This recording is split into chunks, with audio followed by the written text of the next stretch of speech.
Hi, and welcome to Season 2 of Big Sound Small Town, the podcast that spotlights the talented and diverse musicians in small towns and communities. This season we're branching out to include the community of people who make it possible for musicians to be able to perform their music, the producers, the recording engineers, the venue owners, and many others. And as always, the small town musicians. Remember, small town doesn't mean small talent. Hear their stories.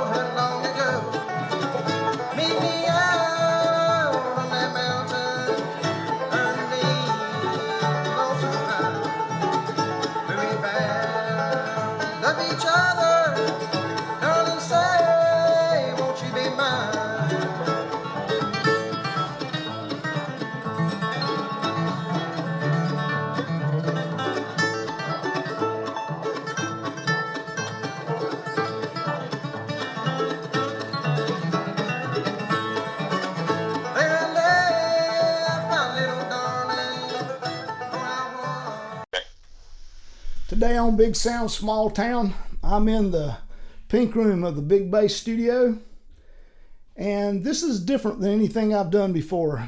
During this COVID-D coronavirus of 2020, I put an ad on Facebook asking if anyone would like to do a podcast interview, and I get a response from the Jacktown Ramblers, and doing bands as a whole is kind of difficult. So they pointed me to their spokesman, Michael Ramsey. So today I have Michael Ramsey of the Jacktown Ramblers. Welcome to the show, Michael. Thank you, sir. Appreciate you, Sandy, for allowing us to be a part of this production of your Big Town Small Town show. Well, it's one of the things about it is I get to learn about musicians I didn't know. A lot of them I have known, but ones that I didn't know too, which is fabulous for me.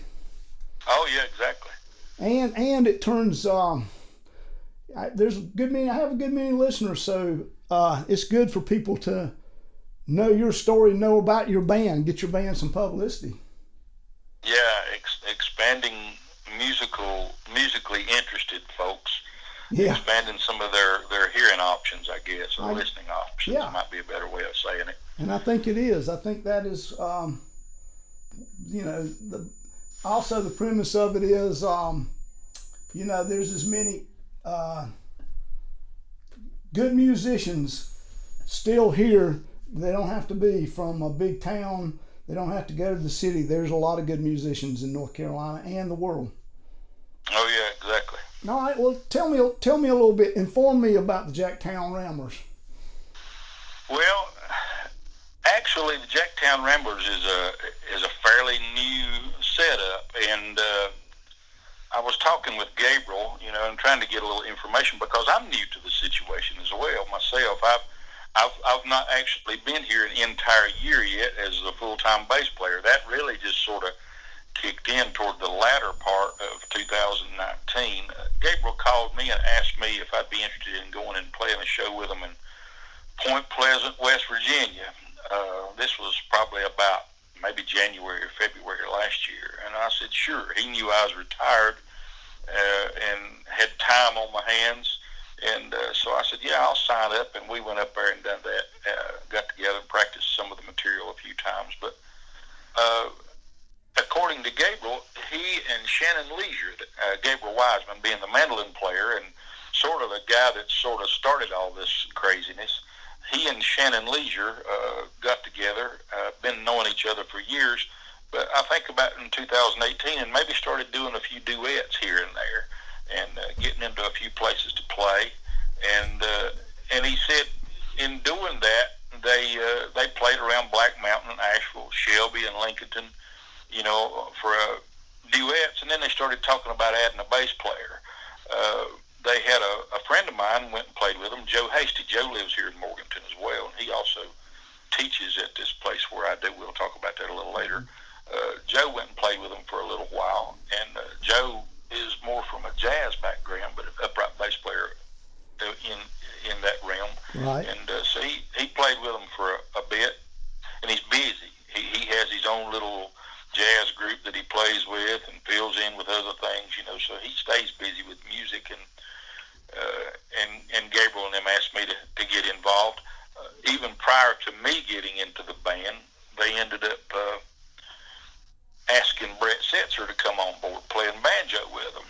And so there was sort of a trio there, basically, that was sort of stable. And then things started working out for me to go play this thing with them in June last year in West Virginia. And we really enjoyed ourselves on that trip. There's no egos in this band. That's one thing that we all enjoy. It's just a bunch of good guys that enjoy each other's company, and they're all easy to get along with.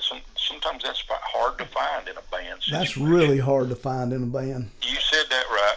It truly is, and I'm not speaking ill of anybody that I've played with in times past, but different people have different levels of commitment that they're willing to make with regard to time and stuff. They do, yes, they do. And it can sort of create small problems, Mm-hmm. So Gabriel's wife, who's a photographer, she sort of, I think she helped him come up with the name. They live off of a road up near Marion called Jacktown Road.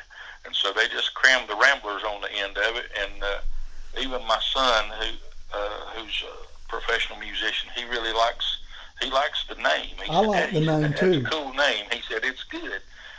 And I've thought about that in other bands that I've been in the past. So many times in years past, a band always connected mountain to it if it was from the bluegrass realm. Sometimes they had the word bluegrass connected into the band name.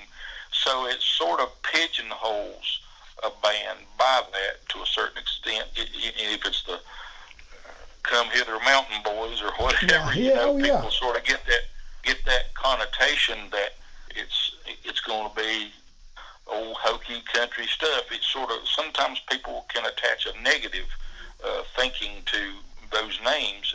I've thought about that in bands that I've been a part of in past years too. They picked a good name. They came up with a great name for the band, which does not define or pigeonhole it into one certain kind of music. Although it is primarily bluegrass-oriented type stuff, but we'll do some old country stuff and a little bit of swingy, jazzy things, and so that. Technically, you guys could be a string band as much as you are a bluegrass band. Exactly, yeah, and string band, I like that term too, because and sometimes people have the attachment when you have that word string band. They want to go back and label that as sort of like old time music, which predated the bluegrass stuff sometimes. But I'm in agreement with what you're talking about. Just like the Hot Club. Yeah. Sure. That Django and them was in. Sure. It didn't. Of course, it was a French group, but they didn't have a certain thing that it attached to. It didn't mention the word jazz in it, which is what it was. True. That's true. But at the same time, it just kind of left it open-ended. And I really like that name that the guys have got together. So starting up in 18, you started out a duo, and they go do duo gigs, and and sometimes it'd be a trio, and so Gabriel and them, toward the latter part of last year, they just decided we would solidify it and let me just be the full-time bass player in there and sort of be and I'm sure there might be times in the future when it might just be two or three of us going and playing a gig here or there, just on account of somebody not being able to be available or something. Well, that's the really good flexibility about a deal like that. I'm kind of in a situation like that in the band I'm in. Sometimes you'll get individual members alone, or sometimes you'll get a duo or trio or all four of us. So I do understand that. which is a good thing. It is a good thing. And when they do that, do they go out as, say if they go out as a duo, they don't go out as the Jacktown Ramblers per se, do they? I think they do. Yeah, Oh. I think they have done that from the beginning. That's you know, excellent. Then that's really, I like that. Also, I will they've tell you, actually, the name, yeah. the Jacktown Ramblers, is what drew me to. You know, I had there's a list of people that sent me stuff, but you know, your name is what drew me to you guys first. So it is a good name. Well, I appreciate that. I know Gabriel and them. Again, that's just another draw to it. There's so many facets. Thinking from a business side of things with regard to music, that sometimes I don't think people necessarily overlook it. They love music. They love getting together and play it and being able to go out and have an audience for it and being able to perform it. But, you know, if you can make good decisions about names, making yourself unique, it's just like Adam Steffi and the box cars when they started the box cars. Sure. I remember Adam saying that was just one of the which was Adam's band, basically. Him and Ron Stewart were partners in that, but it was a unique name. It didn't attach bluegrass to it, you know, and primarily, which is what it was. But a unique name is a treasured thing with regard to having a clear identity to who you are and setting yourself apart, you know. So I think they picked a good name, and they like to do different types of music too. Well, Again, and like that's where I was going. It doesn't pigeonhole you into one style of music, so you can play just about anything you want with a name like that. Exactly. That when we go play, you might hear a Johnny Cash tune. You might hear a Merle Travis tune. Shannon, the guitar player, does a great version of, I think Merle Travis was the writer on this, of the old song Shackles and Chains. Oh, yeah. Mm-hmm.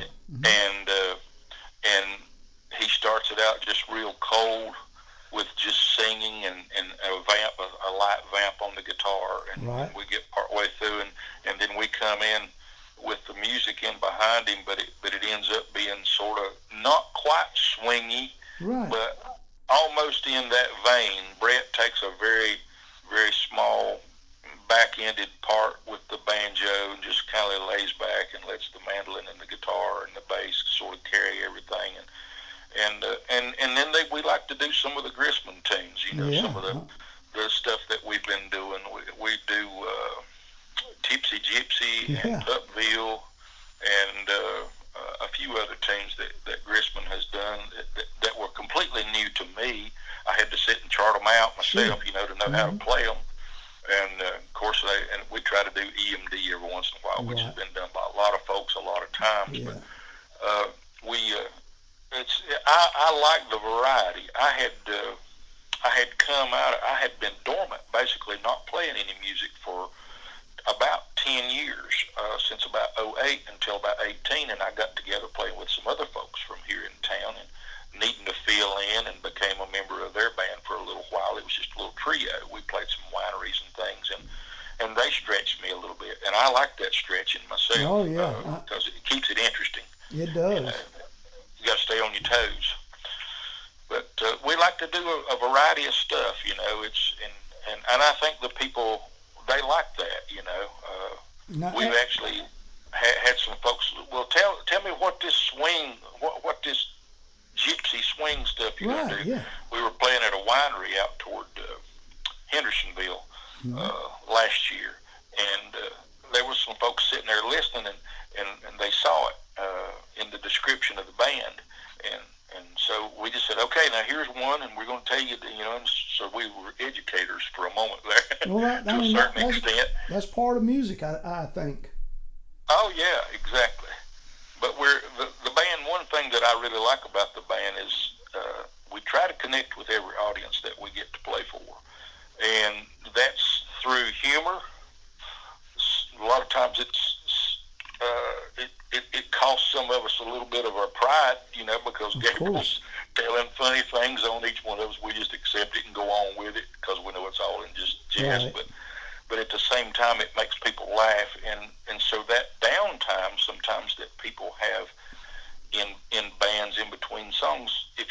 have a pretty good MC that can connect with the audience, you can lose them between songs. Oh, you can. I mean, and Gabriel's daddy, David Wiseman, I don't know if you've ever got to encounter him or not. He's one of the premier mandolin players, tenor singers, and MCs in this part of the country. Yeah, I did not realize that was his.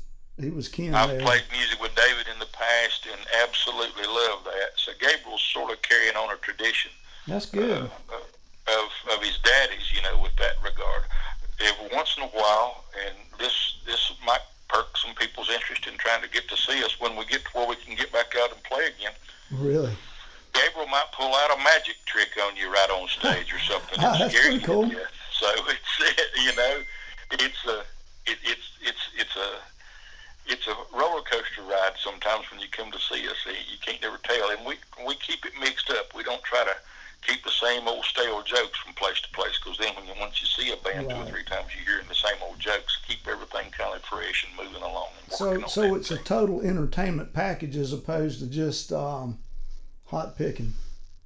Yeah, we're exactly. People love to be entertained. If you can make people laugh, you can get them on your side. True. You know, and that's a thing that I learned being around Gabriel's daddy, David. I played with him for several years, and he teaches up there where I teach music as well. So I get to see him quite regularly. I view him as a brother, right. more so than just a fellow musician. We've been buddies for a long, long time. He's a great guy. All right, we're going to go to a break right here, and we'll be right back. All right.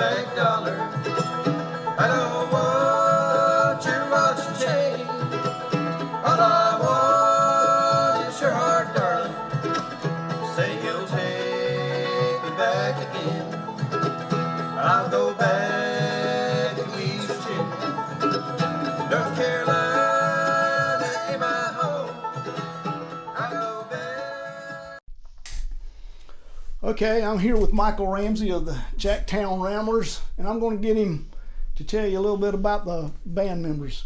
What you got there, Michael? Well, I'm going to start with, being as I'm the oldest and probably the crustiest one, we'll do me last. I'll tell about these other boys first. The first guy I'm going to tell you about is Shannon Leisure. Shannon is just a few years younger than me. He's in his early 50s, and Shannon is a great guy. He's a very caring guy. He's a great musician and a good singer and good baritone singer. Shannon, his daddy was a preacher. I'm thinking for a time in life, and he grew up in Arkansas, and they traveled around. He's lived in a lot of different places over the years, growing up at home with his family. But I met Shannon in Asheville at the Shindig on the Green years ago when my son was just a kid, maybe 13 or 14 years old. So this would have been in the late 90s, I guess. And I knew Shannon was my kind of guy. When he came up into this jam, I'd never seen him before this time, and met him at the Shindig on the Green, and he come up with a banjo, and he was using a necktie for his strap. And I said, here is a resourceful cat right here. That's a good one there.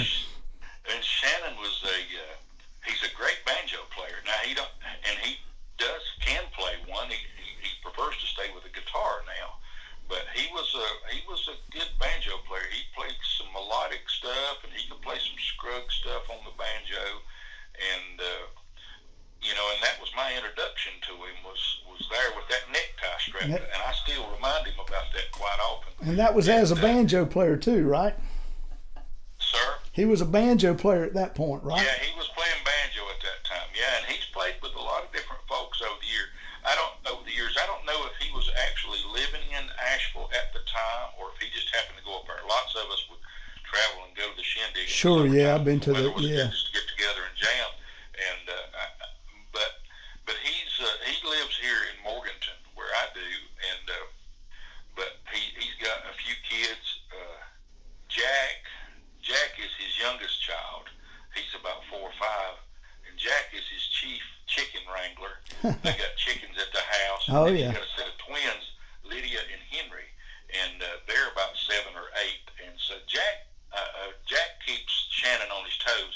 In addition to the older twins there, Sure. He works here in town and has a very flexible schedule. Him and his wife both in their working schedules, so that they can stay home and be with them kids basically. And Yeah, that's good. Themselves, and work their regular jobs too. But and have flexibility to play. He has the flexibility to be able to play music too. Yes, sir, and that's one thing me and him have actually talked about. He said, he's played in a lot of different musical configurations too. He had been playing with some cousins up in the mountains and stuff, and he made the move just to sort of cut some ties with some of these other musical things he'd been involved in, so he could be more available for this Jacktown Ramblers gig. That's because good. He was liking it.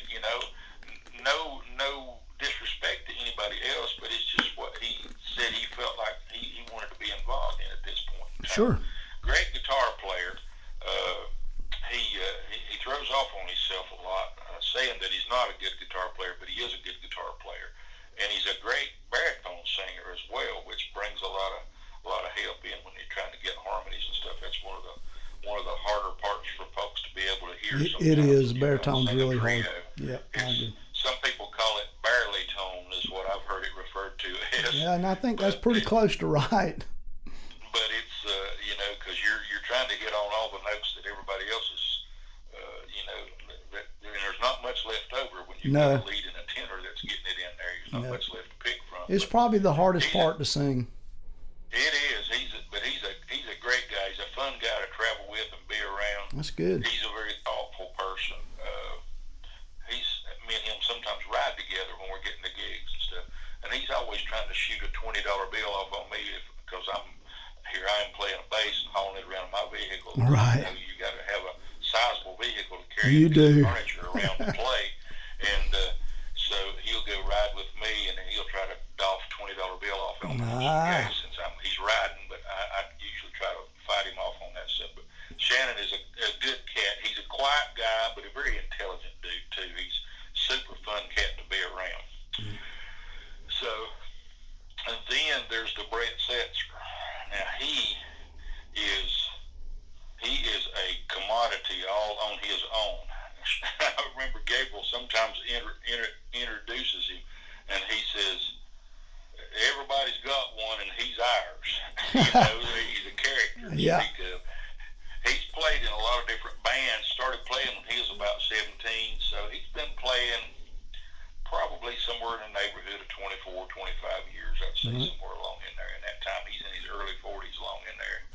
And he's played with some bunches around an area called the Rare Breed Band, Steel Brook, Alvin Wilson, and the Happy Valley Boys, Dixie Grass, 33 and a Third. And he has been playing some with the New Five Cents. That's a band that my buddy Russ and Billy Jordan, his wife Billy. Sure, I know them, yeah. And I've known Russ since mine and his days, way back in the early days of WNCW, when we were both helping to host going across the mountain down there.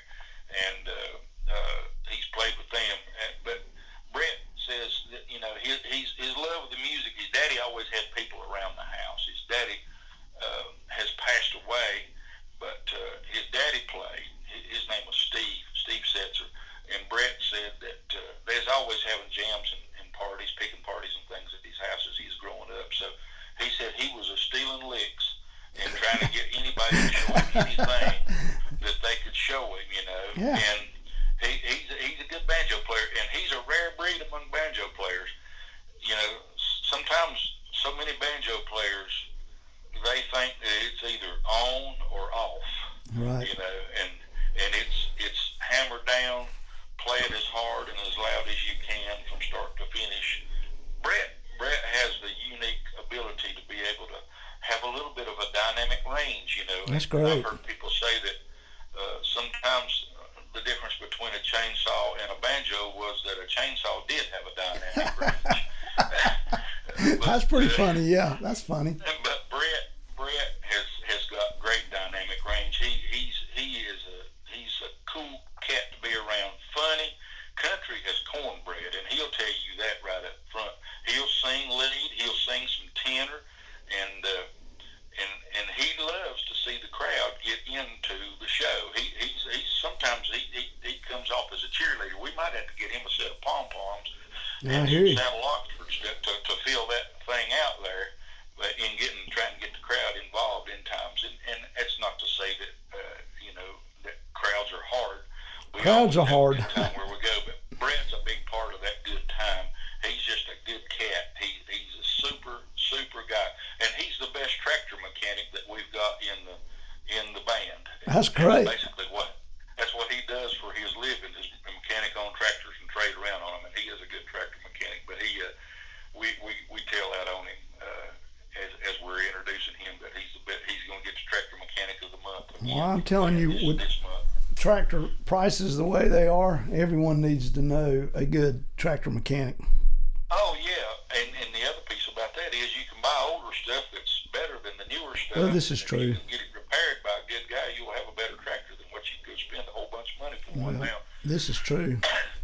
So that's a good thing. The next cat coming in the line is the Gabriel, and Gabriel is a true product of the Wiseman family. Now, you've heard of Lulabelle and Scotty Wiseman. I sure have. Possibly.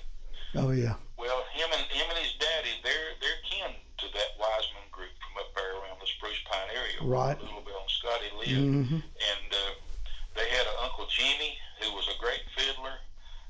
We played a little old thing here right before all of this social distancing stuff as it was beginning, actually. We played a little thing up there at David's old home church where Gabriel's daddy grew up. And that's where Lulabelle and Scotty's buried. And David had an uncle that was a great banjo player, Kent Wiseman, who and his whole family basically were killed in a tragic car accident back in the mid-'60s. Mm-hmm. I And remember that. but we visited all of those graves and visited with cousins and stuff up there. And but that Gabriel Wiseman he's a special cat. Billy Constable is a cousin to David. He's David's first cousin, and because Billy's mama and David's daddy were brothers and sister. And Gabriel has this very proud thing that when Gabriel was born, David was off playing a gig somewhere. His daddy was off playing a gig somewhere as Gabriel was born. Right. And Charlie Moore, you probably, if you know the bluegrass community, you know Charlie Moore. I do. Charlie Moore was married to David's aunt, to Billy Constable's mother. Okay. After his father had passed away, Charlie Moore was married to Lois for a while. And when Gabriel was born, Charlie wasn't playing a gig that night, and evidently was around in the area, and went by and had bought a pair of small cowboy boots and took them and put them in David's car while he was playing the gig, and left him a note that said, "There's a new little guy named Gabriel Wiseman that wants you to bring these boots and come see him." That's pretty cool. That's a good story there. I really like that. But Gabriel started playing. He was like me. He didn't start playing until he was probably 19 or 20. Playing music, So he's right in there about the same boat as Brett. They're about the same age. They've been playing for 22, 23, 45 years, something like that, and started playing mandolin. And he is around it all his life with his daddy. Yeah, I'm sure. He said he was working at that time, working a second shift job at Broughton, and so when he'd get up early in the mornings after getting home at 11 or 11:30 or so at night, and getting up early the next morning, and he'd get the mandolin down and work with videotapes and whatever, trying to learn and school himself on playing the mandolin. And he'd said he'd play till 2 or 3 o'clock till it was about time to get ready to leave to go to work, and started playing with bands. And he said he didn't nothing but play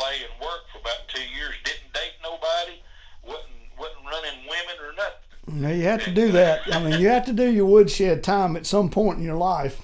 He said for about 2 years he just stayed with it, you know, and then got started playing with little bands here and there. He played with a band. He said he can't even remember the name, up down towards Statesville, and but he's, you know, he loves it. He absolutely does love it, and he's just carrying on that Wiseman tradition. Right. Yes, he is. Which has been a long time passed down through the folks. Might not.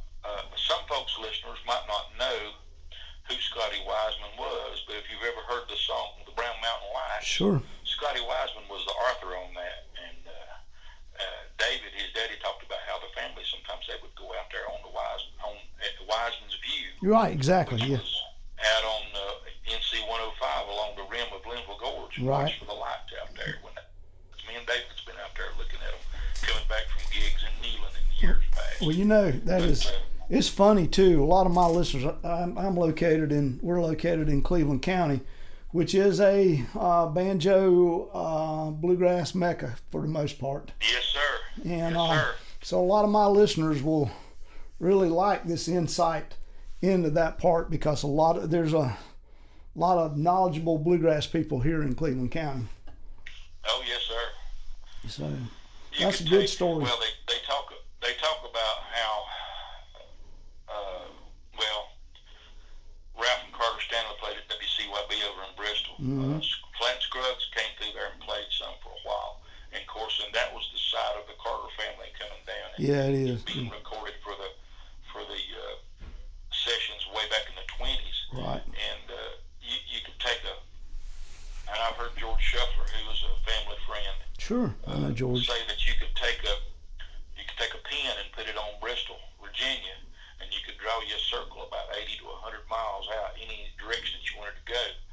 And that's where a majority of all of the first generation bluegrass people came out of. Jim and Jess was in that circle. Sure. Jimmy Martin was in that circle. And Monroe might have been a little bit farther outside of the circle because he lived over toward Rosine, which is on the way from Bowling Green up toward Owensboro, Kentucky. Rosine's located sort of out on the western part of the state, but at the same time, there is such a big concentration of musicians that's come out of this area, you know, and that Wiseman line that Gabriel comes out of is part of that lineage that goes way on back and even predates bluegrass. True, it does. Yes, it does. The musical things that the Wiseman family's done as well. I agree. Right. So, and Scruggs and Reno and everybody else too. Oh yeah, Platt and Scruggs. That's a biggie here. So. Yes, sir. All right. Well, we're getting ready to talk with you about you. So I'm going to take a break here. All righty.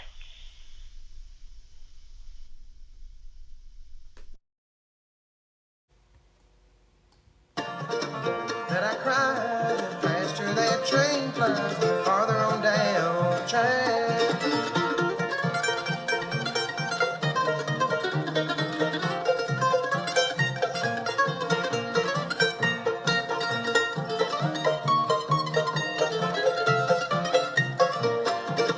When I lost every right to be happy, when I lost the heaven I found, when she warned me she'd leave and she left me before my first tear hit the ground. And she's gone, gone, gone, gone, gone, gone, crying won't bring her back. For that I cried, the faster that train flies farther on down the track. All right, Michael, your turn. Tell me about yourself. I don't know how much time have you got, because there's so many ignorant, crazy facets of Mike Ramsey to know about. We'll try to stick to music. I want to tell you how I first remember seeing bluegrass live. I was about 12 years old, and my daddy and mama took me up to the old Mass General store in Valley Crucis. Yeah, in Valley Crucis. There was a banjo and a guitar and a mandolin player, and there wasn't no pavement around the store at that time. It's paved up around the front. Yeah, I remember when that was. Dirt gravel then, but they was out there playing, and my daddy pulled up as we was getting ready to leave from that store, and they was out there playing out there in that gravel parking lot.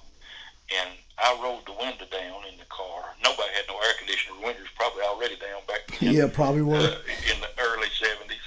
And but I remember hearing them cats it sounded like a machine gun running, you know. Mm-hmm. And there wasn't a bass player. I remember that part of it. But prior to that, I remember my daddy bringing home a 8-track tape of Up This Hill and Down by the Osborne Brothers. Yeah. Oh, yeah. And I would put that in Mom and Daddy's old 8-track stereo. They had one of them console stereos sitting on the floor with an 8-track player and an LP player and a radio built all together. And I'd put that in when I got big enough to stay home when I was about 12 or 13 in the summer times in between school. Right. And I'd put that in and let that 8-track run till it would be about hot to the touch when I'd take it back out of there. It'd run probably at least 2 or 3 hours at a time. My brother would be out and going fishing or messing with something in the woods or whatever. He was younger, and I was supposed to be kind of watching after him, and he's still living, so I guess I did an okay job with that. Yeah, kind of by default. I love that record and hearing that, and it made an imprint. I still love the songs from that record, but never messed with anything. My daddy didn't have a guitar, or he had a guitar, and he loaned it out to somebody when he was in high school, and to this day don't remember who he loaned it out to or what happened to him. Oh, Lord. So that tells you how much musician stuff he did. Now, he was into singing, with singing choir at church.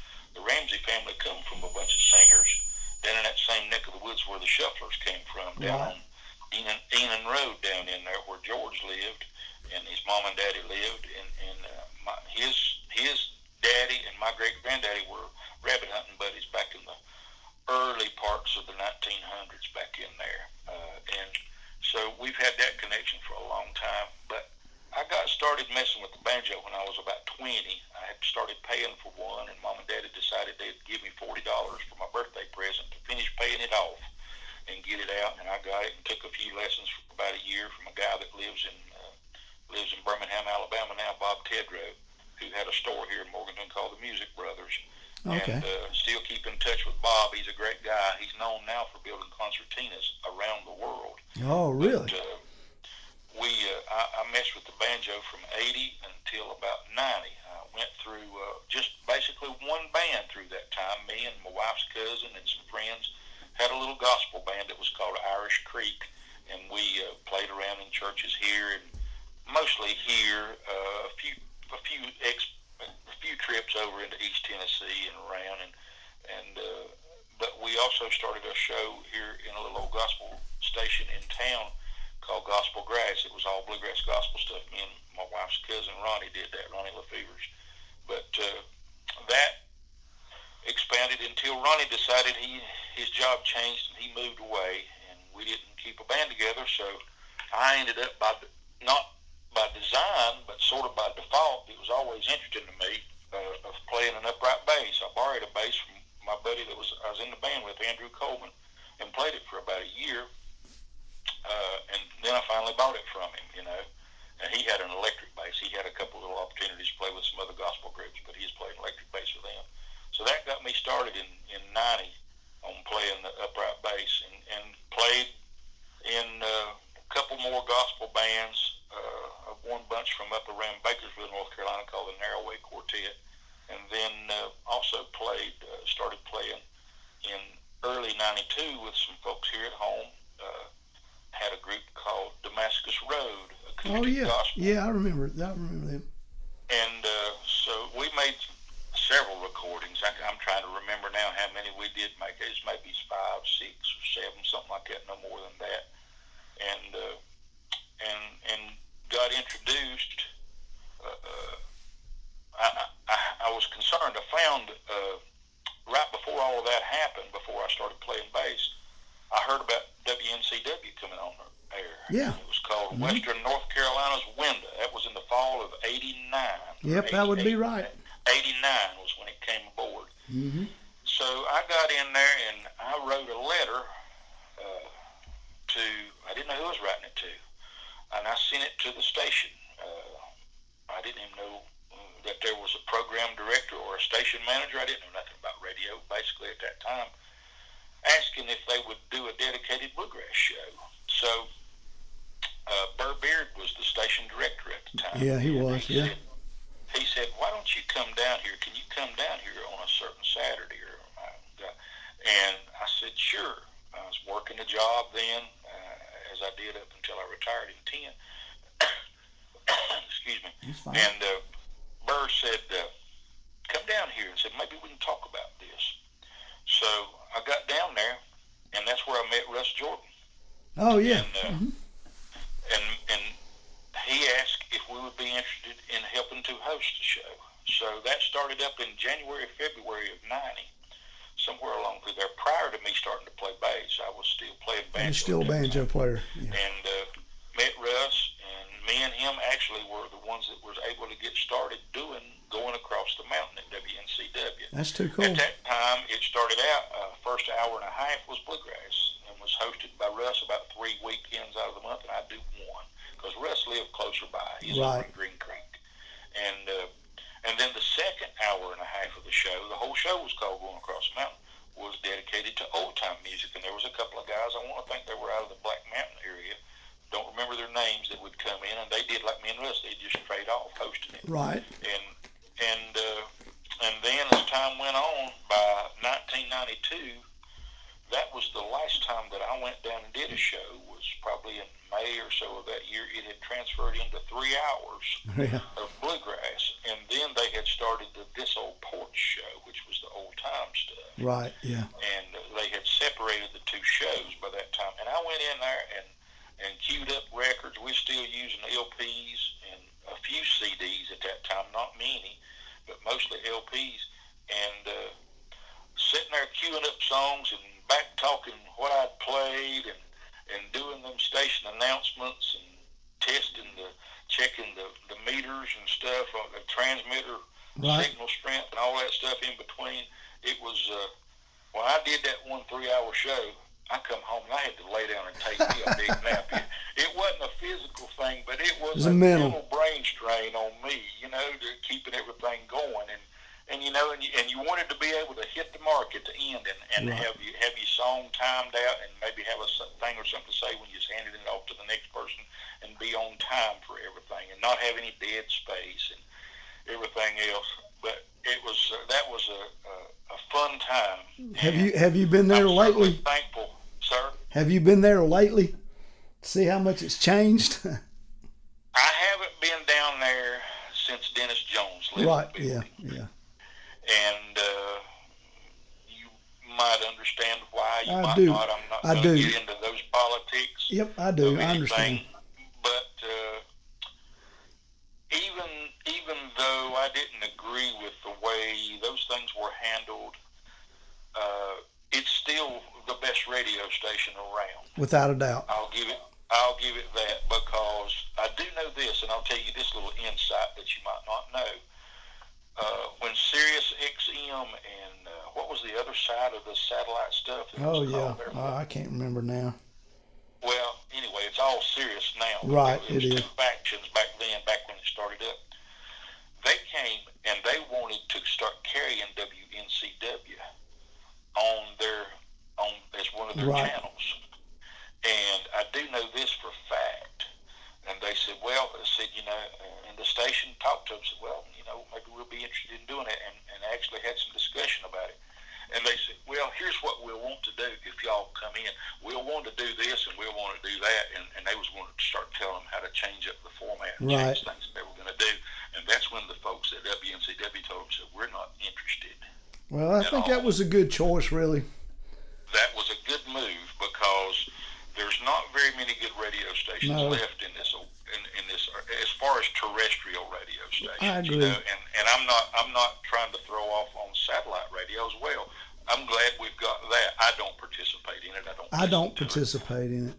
But what I do, I've got me an app on my phone called TuneIn Radio. Sure. If I want to listen to NCW and travel from here to Raleigh or here to Wilmington, I can get on that big road, and as long as I'm getting good signal strength, I can listen to them through that TuneIn Radio app and Bluetooth it to my vehicle speakers and go right on. But after that, I was getting involved in playing music a little more. Didn't really have the time. I had small kids at home. I needed to be part of their lives. But I've always maintained a presence in playing music, and played with the Damascus Road acoustic thing. That started up in June of '92 and went until I think early 2001 was the last time we played together. Might have been, it lasted 9, maybe almost 10 years, and we put it to bed because certain members had kids that were starting off to college, and life changes, It does. It does. You have to roll with the flow. So there was a lot of songwriting of mine that got used in those things, and we're starting to incorporate some of that stuff into what we're doing with the Jacktown Ramblers. Yeah, I was wondering if y'all did original stuff at all. We're starting to. Yeah, Gabriel's got a tune or two that he's done, and Brett actually has brought a banjo tune that wasn't written by him, but it's a tune that was written by somebody that he's acquainted with. Right. That's a good instrumental tune. And it's unique. It's different from anything else. But all of that went along until along about early 2000. I want to say early 2001, early 2002. I think it made almost a 10-year run with Damascus Road. And we got to where we was at going out into Virginia and Tennessee and edge of Kentucky and South Carolina and places, traveling and moving, as just a regional band. Right. Yeah, oh yeah. Self-produced music stuff, but we gained quite a bit of following. And yeah, you did. What was so strange, we got to play, I think that last, in 2001, I believe it was 2001, we went as that group and played. No, it was 2000. We went and played at the IBMA in Louisville, Kentucky, and got to do a couple of showcases up there. Well, we played in the California Bluegrass Association, had a suite, and we got arrangements with them to be able to do a 30-minute showcase in their suite. When we got there, we were surprised. This room was absolutely mortifiably packed, and we didn't understand what the deal was. Well, we come to find out after we got done playing that there was a gospel group in California called Damascus Road, and a Ramsey guy and his son, who my son Aaron was playing with us at the time, a Ramsey guy and his son played in that group out there. So they thought that somehow or another they had gathered everybody from out there together to come back and do this, and they did gospel music.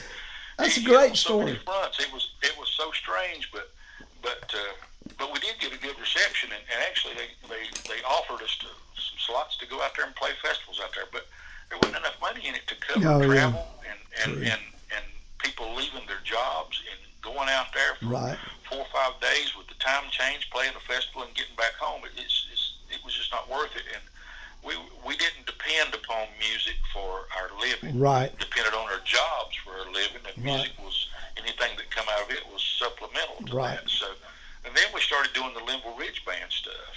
After that was put to bed, and we did that and put out a couple of records. One that we recorded at Andy Owens' place in Deep Gap. Yeah. And it was called A Road to Anywhere. And then we did another one called Hopes and Dreams. And we recorded that one here at home with my son, engineering and doing everything with it, which he's gone on to sort of make a name for himself with, and is highly respected for what he's able to do in that regard for the folks up at Mountain Fever Records. Oh, yeah. About anything that's come out of there in the last 3, 4, 5 years, Aaron has probably engineered it, mixed it, and possibly mastered it. And so that all got started up from my cobweb-laden basement down here, where there was so much junk that there was not a lot of natural reverb, and the room was good and dead, and it made a good place to record stuff. That's good. But and that got put to bed in about June of 2008. Prior to that, I got to start working with Gary Linhart, along with the Linville Ridge Band. Right. And helping to produce the Red, White, and Bluegrass Festival. Oh, yeah. Started up here in Morganton. Sure. And it was all a freebie deal up through 2008 that was put on through this Morganton Rec Department. And Gary's goal in that, he was so respectful of the musicians. He didn't want to try to negotiate them down so much on their prices, right, because he knew they were winging it from weekend to weekend, Right. trying to make a living, you know. And he didn't want to really try to infringe upon the amount of money that they could Right. take home, you know, and clear. So he was pretty generous with his ability to be able to pay good bands, and he had a lot of good bands there. He Then they did started have a the lot of ticketed good event. ones. Then they do. They still have good ones. Then they started the ticketed event in '09, Right. and then it went on through this past year. They had modified it. They were trying to expand it. I run the stage all them years and run everybody on and off and kept them on schedule and would get them back on schedule when we'd have a rain delay or something, and kind of crunch things down and run the stage. And I helped him do some of the booking and stuff. And I maintained the website for it for a long time until the city took it over, which I was kind of happy for that myself. Yeah, But take a load it off. was a labor of love for me. I told him, I said, I just appreciate you letting me have enough confidence in me to let me help you to put this thing on. And it ended up being, the 2009 event ended up being nominated for the event of the year at the IBMA, which was celebrated in 10. It was Right. for the year before. Right. And it didn't win, but at the same time, it opened a lot of people's eyes. Some festivals kind of started changing because of some of the ways that we did things. We did bands doing one longer set rather than two 45-minute sets, Right. and having some downtime in between bands, which allowed us to recover when we had to stop because of weather. We would have, if we had 20 to 30 minutes in between bands each time, we'd get a good sound check. You know, bands would sound good on stage. Yeah, they always sound and good we'd there. have that extra time to make up the difference when we were trying to crunch people back together if we got delayed by weather. And a lot of times by the time the 9:30 act, which was the final act, come on stage, we'd be back on schedule, usually sometimes with that. That's great. But so that was a fun time of life. I've dabbled in songwriting and stuff, and I've had songs recorded by Kenny and Amanda Smith and Randy Coors and Amanda Cook, and I'm trying to think, Shannon Slaughter just recorded one, and so that's made me tens of dollars right there. Oh yeah, I'm sure. Yeah, my last royalty check. check. Them actually were decent checks, you know. What's your last royalty check been? Mine's like 13 cents. Yeah, they ain't much. I did get one. Becky Buller has been a friend for years and years. I met Becky when she was playing with the group Appalachian Trail, shortly Right. after she had just went through the East Tennessee State Bluegrass program back in the 90s. And Becky has handled publishing on a bunch of the songs that I've done. I think she sent me a check for $5.70 here about, I don't know. Yeah, that's about right. About 2 months ago or something like that. So I know Becky there's a little bit of stuff every once in a while, but it ain't much, you know. If I you know can get Becky something on through satellite radio, you can right. make a little money sometimes. Yeah, sometimes, very little. Right. Not like the old days. Yeah, Right, I know Becky from Darren and Brooke Aldridge. Oh yeah. So. Yeah, I've known Darren and Brooke. We got to play and sing with Brooke before Darren did. That's She came cool. and sung with us up at Leeds McRae College one night with the Linville Ridge Band at the invitation of Corey Pittman, a great guy that played guitar who's deceased now. He knew Brooke, and he said, "Man, this girl can sing. You want to do a song with her tonight?" And it's kind of just off of the cuff in between sets up there. But I found out when she got up on the microphone, that girl had a strong jaw on Yeah, her, buddy. and it was going to be good. It, You know, and that's where I met Brooke. She's a sweet girl, and I've known Darren for a long time, Yeah, too. I've Since known- probably back in those 2000s, early 2000s, back in that time frame. right. Oh yeah, I've known him a long time too. In fact, I just did. Oh yeah, we're on there, but I just did. Okay, we'll skip that. Listen, Mike, that's a great story, man. Yours is. I mean, this is a good story. Well, thank you. It's I do appreciate you coming on and doing this. Well, I've told people I've got to dabble in different facets of the bluegrass world with regard to radio and songwriting and band and festival production and everything else. My biggest thing that I've always tried to do was be an encourager to folks that was brave enough to dabble in it themselves, especially young'uns. Right.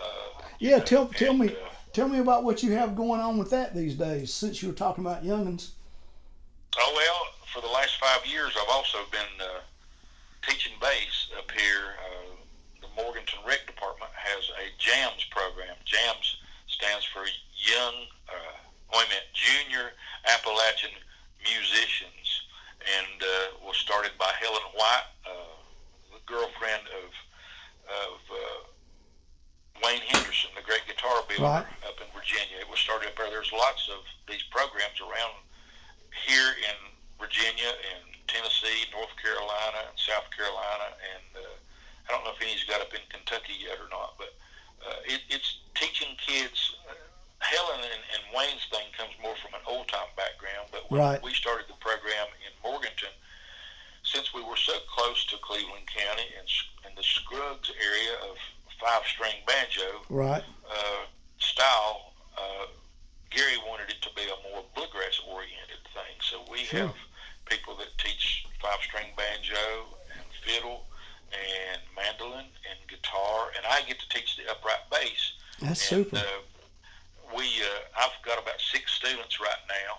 I've got one kid that's been with me from the get-go. He's about 13 now. He was 8, getting ready to turn 9 when he came in the fall of the first year, and he's going to make a great bass player. He is a good bass player now.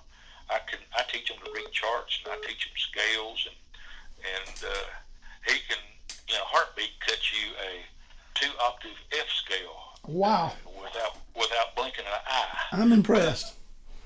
He's also now that he's in middle school, the middle school where he attended knew that he was coming in and had a couple of years playing bass, and they went and purchased an upright bass and for that thing, and he's playing along with the tuba, so he can read music as well. That's fabulous. And play along with the band stuff at school, which my son did that, my daughter did that as they were going through school.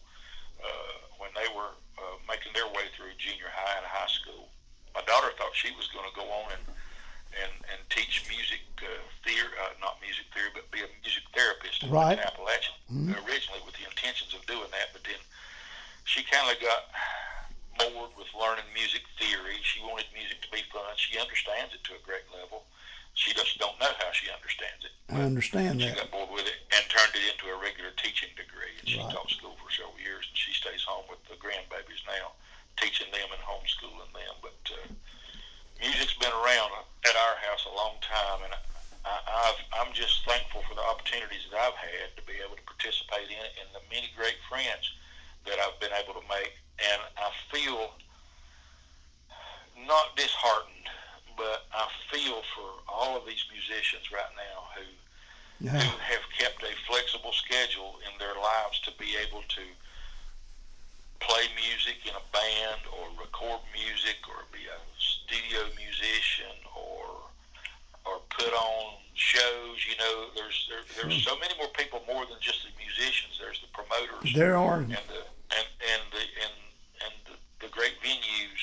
It takes a community. Staff that's out of work right now, and I'm gonna tell you, they're all a resilient crowd, and I hope and pray they hang tight and get there, and when we can get to where we can get back together and have live music and have some of these events, it's going to be a time. Well, I agree. Well, I've been helping musicians here just because one of the things I know is about live streaming, and I've been helping bands during this time use different platforms, different ways to live stream and maybe make a little bit of money and get to play. But I'm like you, once this is over, it's going to tear loose.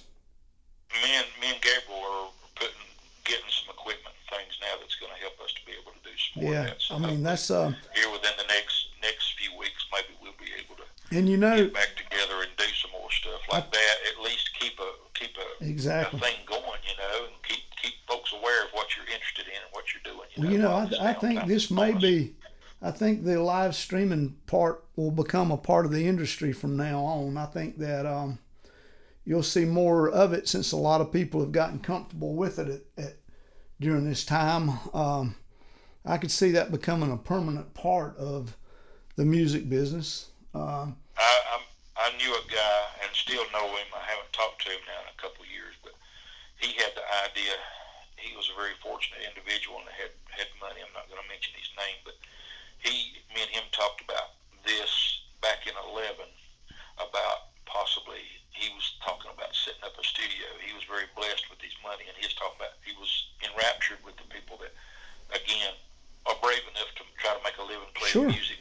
And he was wanting to set up and do a thing to where he could come in and interview a band and do things. Sort of, you see some TV things that's on TV now, like on RFD TV, that's 30-minute shows, and like Ronnie Reno had his show for the longest time, and Marty Stewart's show, and things like that.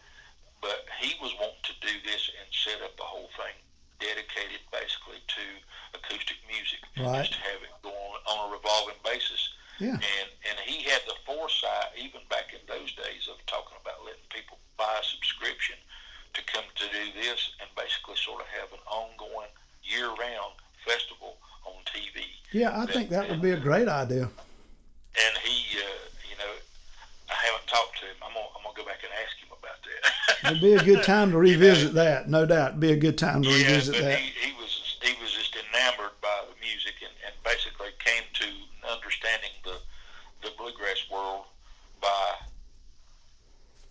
offering up to give away some stuff that he had grown in his garden on a Facebook post, and Shelley Burleson, who was Jason Burleson's wife at the time, said, well, I'd like to have some of that, whatever it was. I don't know if it was squash or whatever, but he said, well, give me an address. He said, and I'll ship it to you.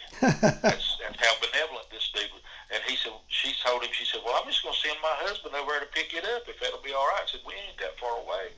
So Jason went over and picked up the stuff from him, and he gave this individual a few Blue Highway CDs. Oh yeah. And he had never heard it before, but fell completely in love with it. That's super. This guy went on to become a board member at the IBMA at one point in time. He resigned his post a few years later, but he was a very, very good guy for the thing and hosted concerts and things, and super nice guy. I need to go visit him and talk to him. You might need to at this time. Well, Mike, I appreciate you coming to the telephone and doing this. Thank you, Sandy, for letting me come and be a part of this Big Sound Small Town program. Well, and I hope maybe some of the folks that's listening, if they hadn't got to catch the big Jacktown Ramblers, will sneak out. And you can't never tell. I'm telling you, Gabriel's a talented dude with his magic. I hear you. I need to see that. He can remove people's undergarments on stage while they're standing there in front of a crowd. Oh, that's a great trick. Yeah, we'll have to promote that pretty hard. Yep. I'm telling you, it's a visual feast. All right. Thank you for your time, and thank you for including us. I really appreciate it. All right, thank you.